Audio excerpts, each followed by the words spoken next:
우리 좌우에 계신 분과 인사 한번 하겠습니다. 예수가 그리스도이십니다. 우리 한 번 더 인사하겠습니다. 그리스도께서 모든 문제를 완전히 끝내셨습니다. 우리 한 번 더 인사하겠습니다. 나는 살리기 위해 사는 사람입니다.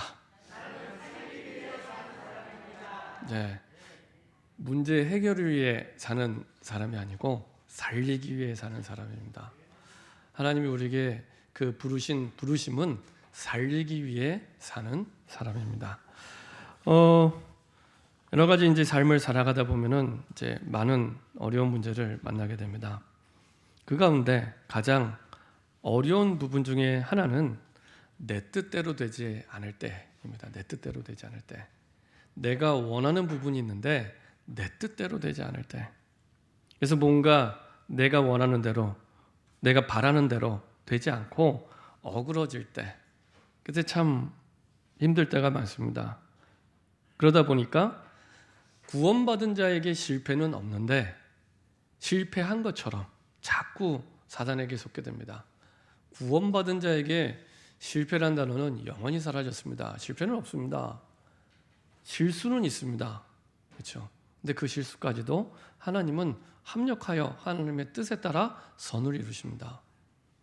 근데 실패가 없는데 꼭 실패할 것처럼, 실패한 것도 아니고 실패할 것처럼 실패한 것처럼 속을 때가 많이 있습니다.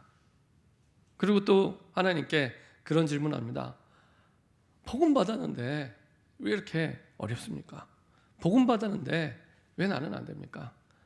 복음 받았는데 매주마다 모든 문제 끝났다고 하는데 여전히 내 현실로 돌아가면 문제는 그대로 있고, 그대로 있는 게 아니라 더 크게 와 있고, 더 힘든 건 내 자녀가 내가 원하는 바가 있는데 내 마음대로 안 되는 거예요. 그렇게 내 뜻대로 되지 않는 것에 대해서 사실은 힘이 빠지고 낙심할 때가 참 많이 있습니다. 우리가 문제와 사건을 만나면 그 문제와 사건보다도 성경은 그것을 어떻게 해석하느냐가 굉장히 중요합니다. 근데 해석이 안 되는 거예요. 분명히 매주마다 예수는 그리스도, 또 오직 그리스도, 모든 문제 끝, 완전히 끝 이렇게 고백을 해도 현실로 돌아가면 안 끝나고 여전히 있고, 어떨 때는 내가 왜 이런 일을 당해야 되나? 세상에 많은 사람 가운데 내가 꼭 이런 일 당해야 되나? 하나님이 진짜 살아계시긴 하나? 뭐 이런 생각이 들 만큼 고민되고 낙심될 때가 많습니다. 근데 그때마다 성경은 그렇게 말씀합니다. 이 땅의 문제는 육신 문제 아니고 영적 문제라고 얘기합니다. 우리가 내 뜻대로 그리고 내 계획대로 라고 하는 그 기준이 거의 대부분 어디에 있냐? 사실은 육신의 기준을 둡니다. 그래서 예수 믿으면 잘 돼야 돼. 그러면 안 될 수 있잖아요. 안 되면은 복음이 아니고 되면 복음이고 그런 건 아닙니다. 근데 대부분 생각이 이제 육신적인 기준에 예수 믿으면 잘 돼야 돼. 그게 만약에 성경적이라면 요셉은 망한 거고 모세도 망한 거고 바울은 확실하게 망한 거 아닙니까? 그렇죠? 세상이 볼 때 육신적인 기준에 좋은 게 바울은 하나도 없어요. 나중에 사실은 그 죽을 때도 순교하게 됩니다. 목이 톱에 잘려서 사실은 참수를 당하게 됩니다. 그건 완전히 망한 거잖아요. 그렇죠? 내 뜻대로, 내 계획대로 돼야 된다는 그 기준이 정말로 복음의 기준인가? 성경은 이 땅의 문제가 영적 문제라고 얘기합니다. 그래서 육신의 노력으로 해결이 안 되는 게 정상입니다. 이 땅의 문제가 영적 문제예요. 하나님 떠난 문제이기 때문에. 그리고 성경에서는 그것이 유일한 근본 문제라고 얘기합니다. 유일한 문제. 그리고 그 내 인생의 문제를 통해 하나님은 이 땅의 문제를 해결하기 원하십니다. 그래서 나중에 답을 얻고 돌아보면 나와 같은 동기동창생들이 너무 많이 있다는 것을 깨닫게 됩니다. 나만 문제인 줄 알았는데 문제가 크게 보일 때는 꼭 세상에 나 혼자 있는 것 같거든요. 나만 큰 문제를 당하는 것처럼 이렇게 보입니다. 근데 내가 답을 얻고 주변을 돌아보니 사실은 나와 같은 동기 동창생들이 너무 많고 나보다 더 큰 어려움을 겪는 사람은 훨씬 더 많고 그렇습니다. 그래서 하나님 우리를 증인으로 세우기 위해서 답도 하나라고 말씀하십니다. 유일한 해답. 오직 그리스도.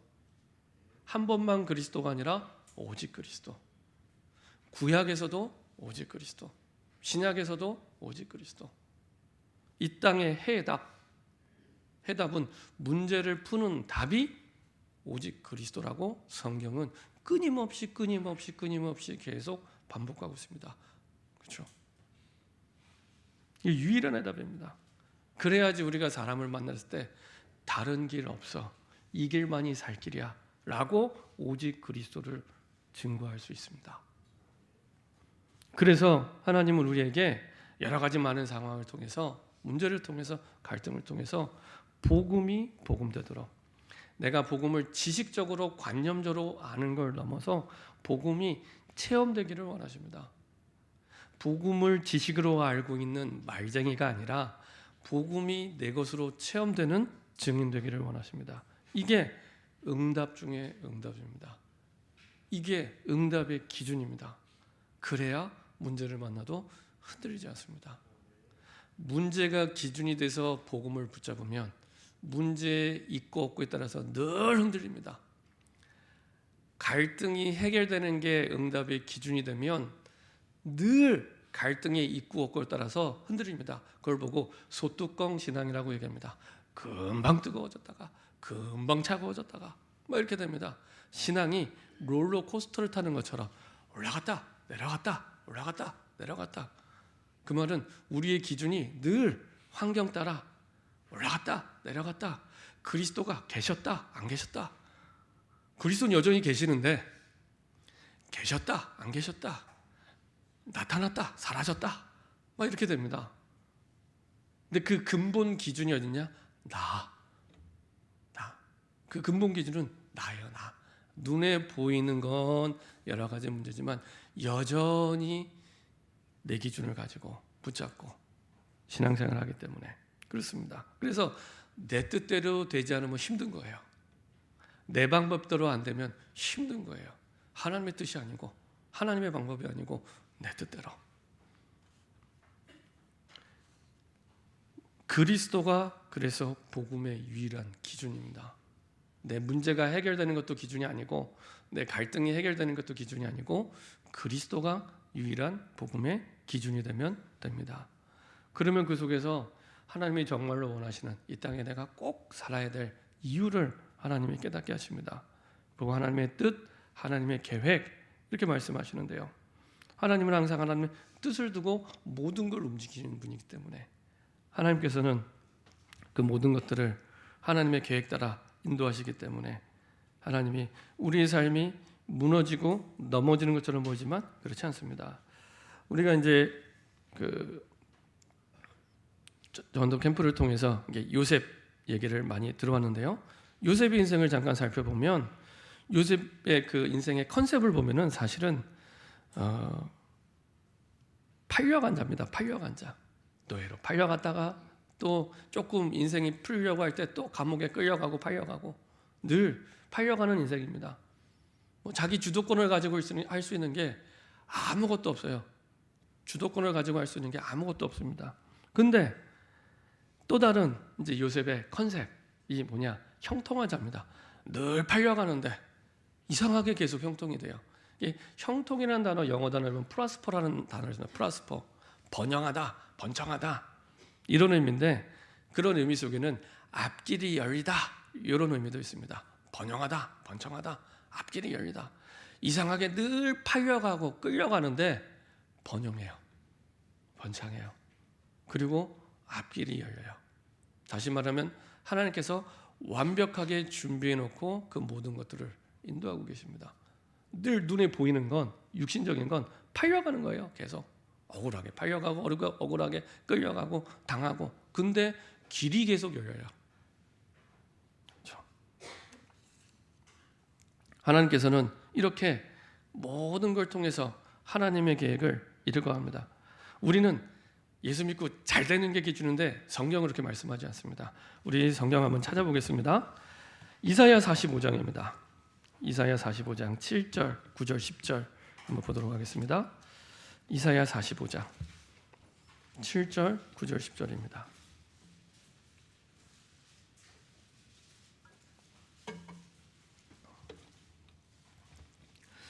이사야 45장 7절 그리고 9절 10절입니다. 같이 한 목소리로 합독하도록 하겠습니다.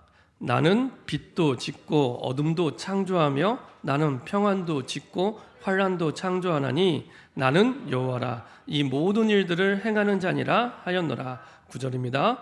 질그릇 조각 중 한 조각 같은 자가 자기를 지으신 이와 더불어 다툴진대 화 있을진저 진흙이 통의장에게 너는 무엇을 만드느냐 또는 내가 만든 것이 그는 손이 없다 말할 수 있겠느냐. 아버지에게는 무엇을 하소 하고 묻고 어머니에게는 무엇을 하려고 해산의 수고를 하였소 하고 묻는 자는 화 있을진저. 이게 무슨 말이냐면 우리가 아주 쉽게 얘기하는 겁니다. 하나님 내 복음 받았는데 잘 돼야 되는 거 아닙니까? 왜 이럽니까? 왜 이렇게 나를 어렵게 하십니까? 이러려고 나를 부르셨습니까? 라고 하는 것들이 이런 상황이라는 얘기입니다. 7절에 보면 하나님 말씀에 나는 빛도 짓고 어둠도 창조하며 나는 평안도 짓고 환난도 창조하니. 우리는 빛만 있으면 좋을 것 같아요. 빛만. 우리는 평안만 있으면 좋을 것 같아요. 근데 성경은 그렇게 말하지 않습니다. 하나님은 빛도 짓고 어둠도 창조하시고 평안도 짓고 환난도 창조하시니 나는 여호와라 이 모든 일들을 행하는 자니라 하였노라. 이렇게 말씀하십니다. 그리고 질그릇 조각 중 한 조각 같은 자가 자기를 지으신 이와 더불어 다툴진대 화 있을진저 진흙이 토기장에게 너는 무엇을 만드느냐 또는 내가 만든 것이 그는 손이 없다 말할 수 있냐.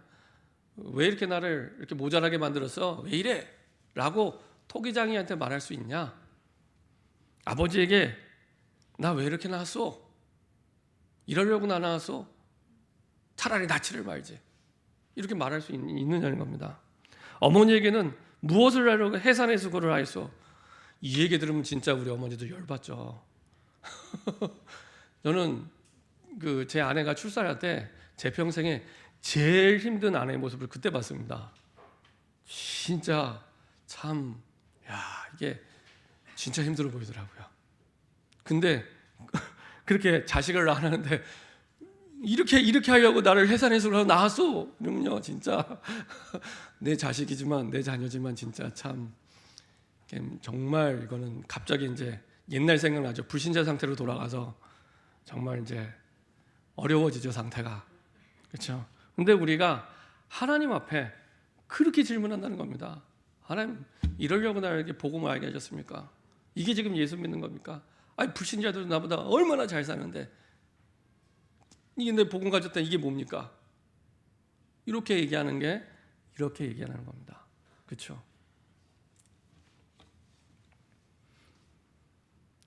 근데 우리 힘으로 바꿀 수 없습니다.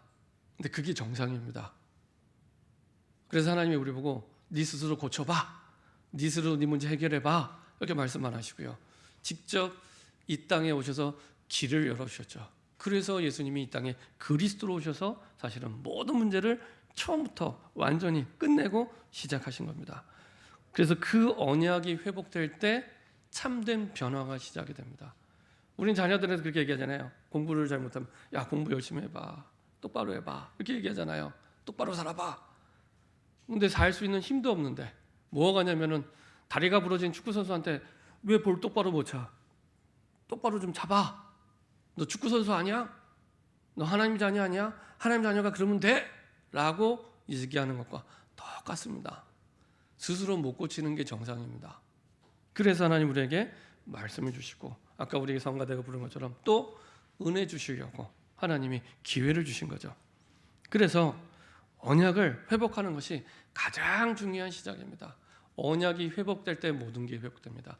하나님의 말씀이 임할 때 그걸로 끝입니다. 홍해가 갈라진 것도 여리고가 무너진 것도 수없이 많은 성경의 기적과 역사는 하나님의 말씀이 임할 때 그때 끝나는 겁니다.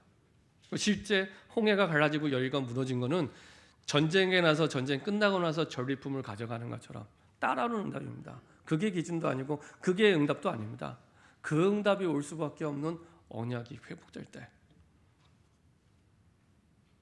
그때 변화가 시작되고요. 그리고 깨닫게 됩니다. 아, 진짜 언약이 다구나. 언약이 모든 것이구나. 결심하게 되고 결단하게 됩니다.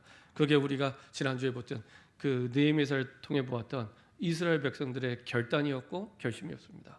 그래서 오순절에 다 모여서 일주일 동안 새벽부터 낮 시간까지 계속 하나님의 말씀을 듣고 포럼하고 묵상하고, 하나님의 말씀을 듣고 묵상하고 포럼하고, 또 들어보니 회개하고, 우리가 하나님의 복음의 언약을 떠나 멀리 떠났던 우리의 마음의 생각이 다시 회복돼서 돌아올 수 있는 길이 되었죠. 이렇게 성령의 인도를 받으며 하나님의 주신 언약을 누리게 하시고 이기게 하시고, 그리고 흑암을 정복할 수 있는 축복 속으로 인도하십니다. 그리고 세계복음화를 위해 가장 멋진, 가장 위대한 인생 작품을 만들게 하십니다. 그리고 나서 나오는 것이 찬양입니다. 나올 수밖에 없는, 내가 찬양을 해야겠다가 아니라 찬양할 수밖에 없어요. 내게 하신 하나님의 역사와 응답을 두고 찬양을 안 하는 게 힘든, 찬양을 할 수밖에 없는. 그래서 우리가 영원히 하나님의 나라에 가야겠지만 이 땅에서 하나님 나라의 맛을 보도록 하나님은 축복하고 계십니다. 어느 정도로 축복하시냐? 24시간 계속 하나님은 축복하고 인도하고 응답을 주고 계십니다. 그래서 데살로니가전서 5장 16절부터 18절에 항상 기뻐하라, 쉬지 말고 기도하라, 범사에 감사하라, 이것이 너희를 향하신 뜻이니라. 하나님 우리를 슬퍼하고 갈등하도록 창조한 적이 없습니다. 하나님이 창세기 1장 27절에 창조하신 것은 하나님과 함께 날마다 참된 행복을 누리도록 하나님 그렇게 창조하셨거든요. 근데 멀리 뭔가 떠나 있는 겁니다. 복음을 받았는데도 그 응답과 축복이 없다면 내가 뭔가 하나님과 멀리 떨어져 있는 겁니다. 그래서 하나님은 하나님과 함께 참된 찬양을 회복하도록 인도하시죠. 우리가 찬양할 때 흑암이 무너지기 시작하고 참된 교회의 부흥과 축복을 누리고 우리의 존재의 목적을 다시 회복하게 하십니다. 그래서요, 진짜 내가 어려운 현장 환경 속에 있다, 찬양부터 회복하시면 됩니다. 저는 기도가 안 될 때 기도하지 않습니다. 찬양부터 합니다. 저는 찬양이 너무 좋더라고요. 찬양하다 보면은 이게 뭔가 제 안에 갖고 있던 복음이 기준되지 못하게 하는 불신앙이 무너지기 시작합니다. 찬양을 하다 보면. 그리고 찬양을 하다 보면 불신앙이 무너지고 기도하게 돼요. 그래서 저는 기도가 안 될 때 기도를 하는 게 아니라 사실은 찬양부터 합니다. 그리고 그 속에서 기도하게 됩니다. 찬송가 304장을 제가 참 좋아하거든요. 막 불신앙이 들 때, 힘들 때 찬송가 펼쳐놓고 찬양을 부릅니다. 그렇죠? 그 크신 하나님의 사랑 말로 다 할 수 없고. 생각해 보면 그렇지, 나를 구원해 주신 그 은혜, 그 사랑 생각하면요, 평생에 하나님이 내게 응답을 안 주셔도 돼요. 그걸로 끝입니다. 내게 구원 주신 응답으로 내 평생에 받은 응답 다 받았습니다. 다 받았습니다. 안 주셔도 돼요. 그리고 하늘을 두루마리 삼고 바다를 먹물 삼아, 하나님 주신 그 응답과 증거를 다 쓸 수 없으니까 많이 주셨는데 꼭 광야의 이스라엘 백성처럼 그거 다 까먹고 뭔가 또 복음이 기준이 아닌 다른 걸 기준으로 붙잡고 원망하고 불평하고 갈등하고 힘들어하고 고민하고 내 뜻대로 안 된다고 포기하고 낙심하고 다투고 이렇게 되는 겁니다. 그래서 오늘 마태복음 16장 13절에서 20절에 보면은 그 복음의 기준을 바꾸기 위해 예수님이 가장 먼저 하신 부분이 신앙의 고백입니다. 뭘 하는 행위가 아니라 신앙의 고백부터, 믿음의 고백부터 올바르게 하도록. 그래서 예수님이 질문하시죠. 예수님이 질문하십니다. 13절에 예수님께서 빌립보 가이사랴 지방에 이르러 제자들에게 물어 이르되 사람들이 인자를 누구라 하느냐. 이때 사람들이 가지고 있는 복음의 기준입니다. 사람들의 대답입니다. 더러는 세례 요한, 더러는 엘리야, 어떤 이는 예레미야나 선지자 중에 하나이다. 예수님이 그리스도신데 예수님을 그리스도로 믿지 않고 자기가 가지고 있는 기준을 가지고 얘기합니다. 내가 구원받았는데 내 뜻대로 안 돼라고 했을 때 그 안 되라고 하는 거의 기준은 사실은 내 뜻, 내 계획, 내 기분, 내 문제가 기준이지 복음이 기준이 아닙니다. 근데 꼭 이때 당시에 예수님의 질문에 대답한 사람들의 대답과 똑같은 기준을 가지고 있습니다. 어떤 사람은 세례 요한, 어떤 사람은 엘리야, 어떤 사람은 예레미야, 선지자 중에 하나이다 이렇게 얘기합니다.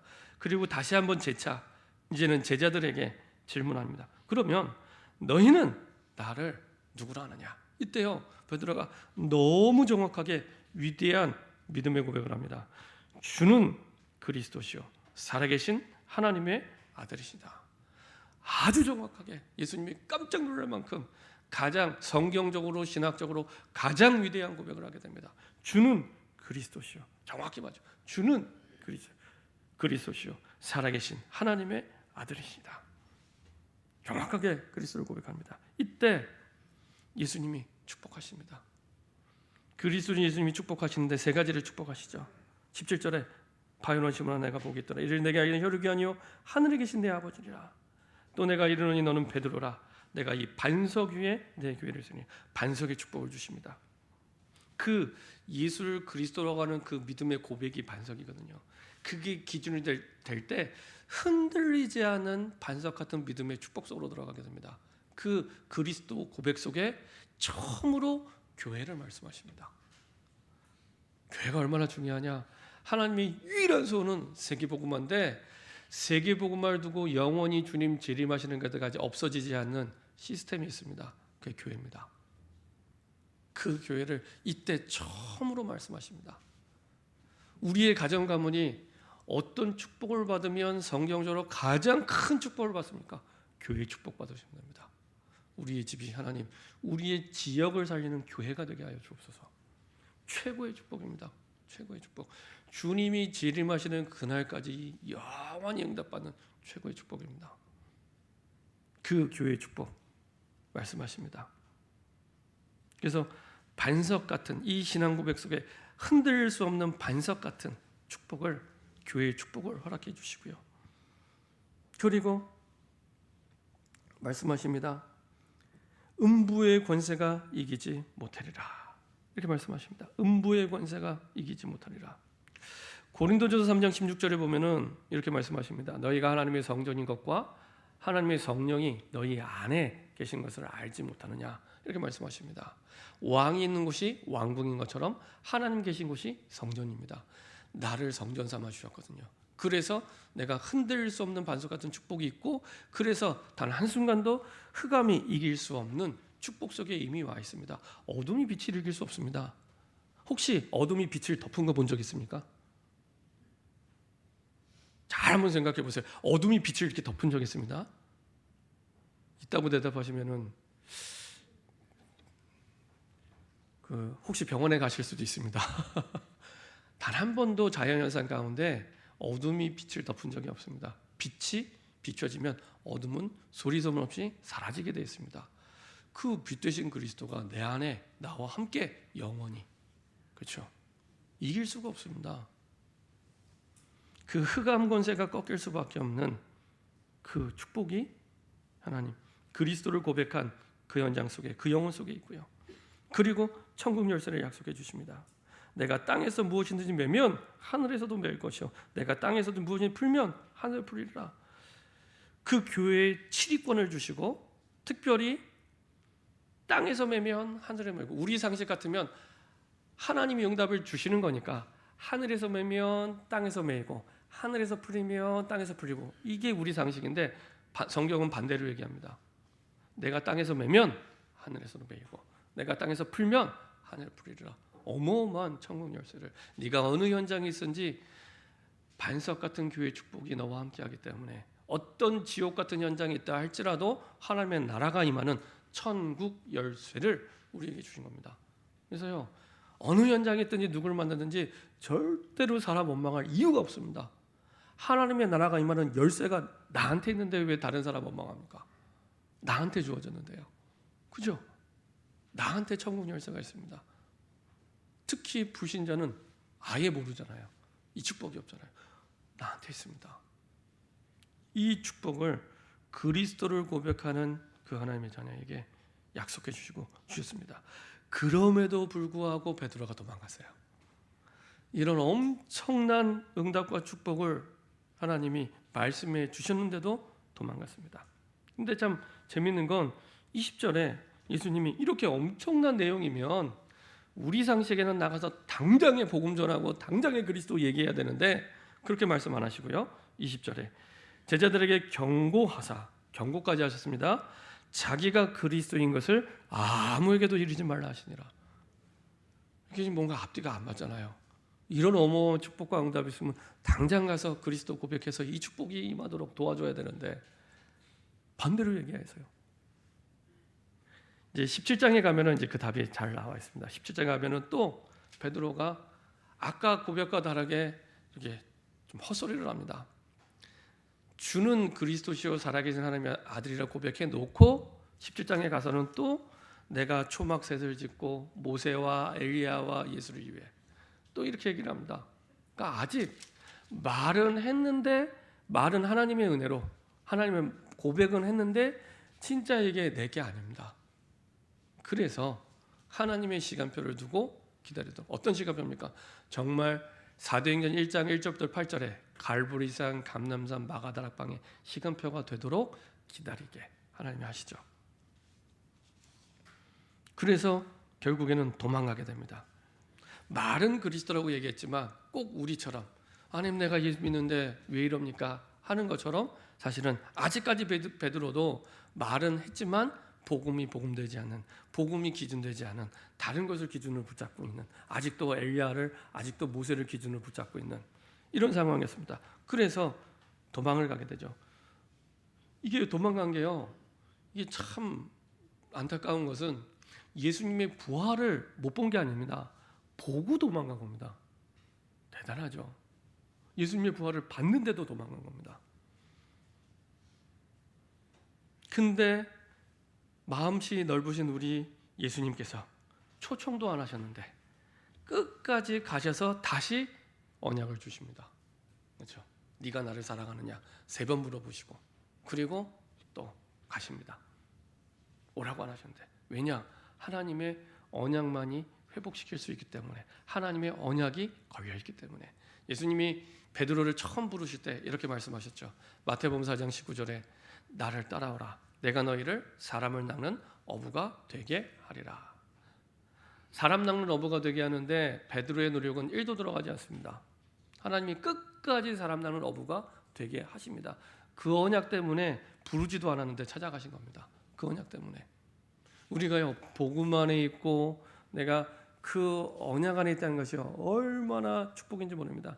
내가 지쳐 쓰러질 때도 하나님은요, 끝까지 우리를 포기하지 않고 계속해서 말씀해 주십니다. 도망간 베드로에게 끝까지 가서 또 말씀하십니다. 그리고 베드로뿐만 아니라 제자들에게 다시 부활의 메시지를 전달하죠. 마태복음 28장 16절 20절 의심하는 제자들이 있음에도 불구하고 너희는 가서 모든 족속으로 제자를 삼아 이렇게 말씀하십니다. 삼아도 될 것은 하늘과 땅의 모든 것을 가진 내가 너와 함께하기 때문에. 그리고 마가복음 16장 15절 20절 온 천하에 다니며 만민에게 복음을 전하라. 이때는요 지구가 네모나다고 생각하던 시대입니다. 그때 온 천하, 세계복음화가 뭔지도 모르는 이 사람들에게 온 천하에 다니며 만민에게 복음을 전파하라. 그리고 무슨 독을 마셔도 해를 받지 않고 치유의 그 응답과 역사를 통해 확실하게 말씀을 증거하도록 하나님이 인도해 주시겠다고 약속해 주셨습니다. 요한복음 21장 15절 18절 베드로에게 어린 양을 먹이라고 다시 약속을 주시고요. 언약을 주시고요. 사도행전 1장 8절 오직 성령이 너에게 임하시면 예루살렘과 유다와 사마리아와 땅 끝까지 이르러 내 증인이 되리라. 예수님의 제자들이 증인되는데 제자들의 노력이 1도 필요치 않습니다. 끝까지 하나님 언약을 주셔서 그렇게 만들어 가십니다. 그렇죠? 그래서 갈보리산 십자가에서 완전히 모든 문제가 끝났음을 답을 내고, 그리고 감람산 40일 동안에 다시 한번 복음의 말씀을 통해 하나님의 나라의 일들을 세팅하고 말씀을 편집하고, 그리고 마가다락방에 모여서 완전히 답을 내도록. 이 당시에 마가다락방에 아무나 올 수 있는 자리가 아닙니다. 적어도 자기의 생명을 목숨을 담보로 하지 않으면 올 수 없는 자리가 마가다락방입니다. 그렇죠? 이때 당시가 유대교 사회예요. 예수 믿으면 두들겨 맞고 핍박당하고, 그래도 믿으면 감옥 가고, 그래도 믿으면 죽이는 시대가 이때였거든요. 그 말은 마가다락방에 모였다는 것은 죽어도 좋다는 사람이 모인 겁니다. 그 말은 죽어도 좋을 만큼의 복음의 가치에 답을 내고 모인 겁니다. 자, 이때 베드로가 얼마나 바뀌었는지 한번 확인해 보도록 하겠습니다. 사도행전 2장 36절입니다. 사도행전 2장 36절입니다. 베드로가 성령 충만을 받고 이제 자기를 죽이려고 하는, 잡으려고 하는 그 사람들 앞에서 당당하게 처음으로 말씀을 선포합니다. 그 말씀 선포하는 내용이 사도행전 2장에 있는데요, 그 가운데 핵심이 36절입니다. 사도행전 2장 36절입니다. 같이 한 목소리로 합독하겠습니다. 그런즉 이스라엘 온 집은 확실히 알지니 너희가 십자가에 못 박은 이 예수를 하나님이 주와 그리스도가 되게 하셨느니라 아니라. 이제는요, 마태복음 16장 16절에 말로만 그리스도가 아니라 진짜 복음이 기준된 그리스도를 선포합니다. 자기를 죽이려고 하는 그 사람들에게 정확하게 얘기하죠. 이 예수를, 십자가에 못 박은 이 예수를 하나님이 주와 그리스도가 되게 하셨느니라. 십자가에 못 박은 그 예수가 우리가 기다리는 진짜 그 그리스도야. 그게 답이야. 우리가 속국에서 빠져나오게 하는 유일한 답이야 라고 정확하게 선포하죠. 자, 그리고 나서 사도행전 3장에 하나님이 증거를 주십니다. 늘 보던 안진뱅이에게 얘기합니다. 늘 보던 안진뱅이. 안진뱅이를 처음 본 게 아닙니다. 늘 보던 안진뱅이에게 사도행전 3장 6절에 얘기합니다. 은과 금은 내게 없거니와. 네가 답이라고 생각하는 그 네가 복음이라고 생각하는 그 은, 문제 해결 그거 나 없어. 안진뱅이가 일어서는 게 복음이 아니고 내게 있는 것 내게 주노니 곧 나사렛 예수 그리스도의 이름으로 일어나 걸어라. 정확하게 얘기하죠. 그리고 그 안진뱅이가 일어나게 됩니다. 그리고 그 안진뱅이를 옆에 증인으로 세워두고 사도행전 4장 12절을 자기를 죽이려고 하는 사두개인, 바리새인, 서기관, 대제사장 앞에서 얘기하죠. 다른 이로서는 구원을 얻을 수 없나니 천하 인간의 구원을 얻을 만한 다른 이름을 우리에게 주신 일이 없다. 다른 길 없다. 다른 복음 없다. 이 복음만이 유일한 복음이요, 참 복음이요, 이 복음이 기준이야 라고 얘기를 하는 겁니다. 그렇죠?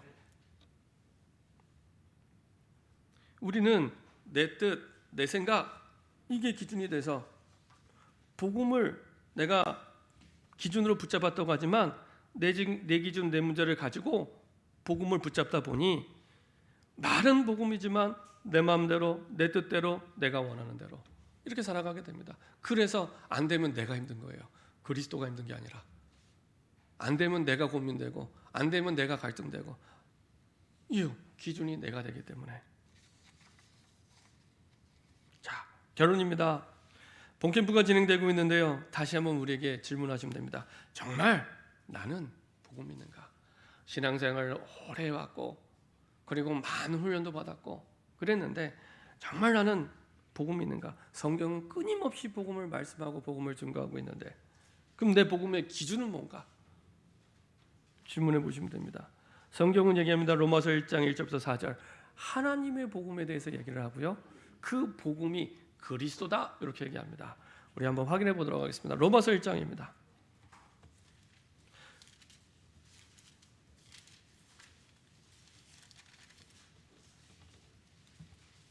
성경에서 복음이 뭐야? 라고 했을 때 가장 잘 표현한 성경 구절입니다. 로마서 1장 1절부터 4절 같이 한 목소리 합독하겠습니다. 예수 그리스도의 종 바울은 사도로 부르심을 받아 하나님의 복음을 위하여 택정함을 입었으니 이 복음은 하나님이 선지자들을 통하여 그의 아들에 관하여 성경에 미리 약속하신 것이라. 그의 아들에 관하여 말하면 육신으로는 다윗의 혈통에서 나셨고 성결의 영으로는 죽은 자들 가운데서 부활하사 능력으로 하나님의 아들로 선포되셨으니 곧 우리 주 예수 그리스도니라. 복음이 뭐라고요? 우리 주 예수 그리스도니라. 베드로가 고백한 내용과 똑같죠. 우리 주 예수 그리스도니라. 자, 우리 한 군데 더 보겠습니다. 갈라디아서 1장 6절부터 10절입니다. 갈라디아서는 바울이 비교적 젊었을 때 쓴 내용인데요. 갈라디아 교회를 향해서는 더 세게 얘기합니다. 더 강하게 얘기합니다. 갈라디아서 1장 6절부터 10절입니다. 같이 한 목소리로 합독하겠습니다. 그리스도의 은혜로 너희를 부르신 이를 이같이 속히 떠나 다른 복음을 따르는 것을 내가 이상하게 여기노라.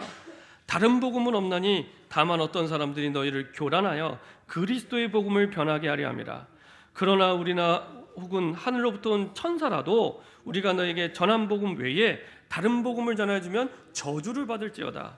우리가 전에 말하였거니와 내가 지금 다시 말하노니 만일 누구든지 너희가 받은 것 외에 다른 복음을 전하면 저주를 받을지어다. 이제 내가 사람들에게 좋게 하랴 하나님께 좋게 하랴 사람들에게 기쁨을 구하랴 내가 지금 사람들의 기쁨을 구하였다면 그리스도의 종이 아니니라. 더 강하게 얘기합니다. 다른 복음 없어. 아니 너희가 복음 받았는데 이렇게 빨리 변할 수 있어, 이 얘기하는 겁니다. 우리가 20년 30년 복음 들어왔는데 현실 문제에서 이렇게 쉽게 복음 말고 다른 거 붙잡을 수 있어? 이렇게 얘기하는 겁니다. 그리스도의 은혜로 너희를 부르신 이를 이같이 속히 떠나 다른 복음을 따르는 것을 내가 이상하게 여기노라. 어떻게 그럴 수가 있어? 우리가 어떤 복음을 받았는데 이렇게 쉽게 현실 문제 앞에서 복음 말고 다른 거 붙잡을 수 있어? 다른 복음 없어. 혹시 천사라도 다른 복음 얘기하면 저주받을 거야 얘기를 합니다. 더 강하게. 그렇죠? 왜냐? 복음은요, 이건 해도 되고 안 해도 되고 붙잡아도 되고 안 붙잡아도 되고 그런 액세서리가 아닙니다. 죽느냐 사느냐의 문제입니다. 죽느냐 사느냐의 문제이기 때문에 바울이 강하게 얘기합니다. 다른 복음 없어. 이 복음만이 유일한 복음이야. 문제 해결을 복음으로 붙잡지 마. 갈등 해결을 복음으로 붙잡지 마. 내 자녀 잘 되는 거 그거 복음 아니야. 그리스도가 복음이야. 그렇죠? 이걸요 계속. 그래서 요셉이 총리가 된 걸 응답이라고 얘기하지 않습니다. 그렇죠? 다윗이 왕이 된 걸 응답이라고 얘기하지 않습니다. 그렇죠? 그게 복음이 아니기 때문에 성경은 계속 구약과 신약을 통해 복음이 기준되도록 말씀하고 있습니다. 그래서 로마서 1장 16절 17절 이렇게 말씀하고 있습니다.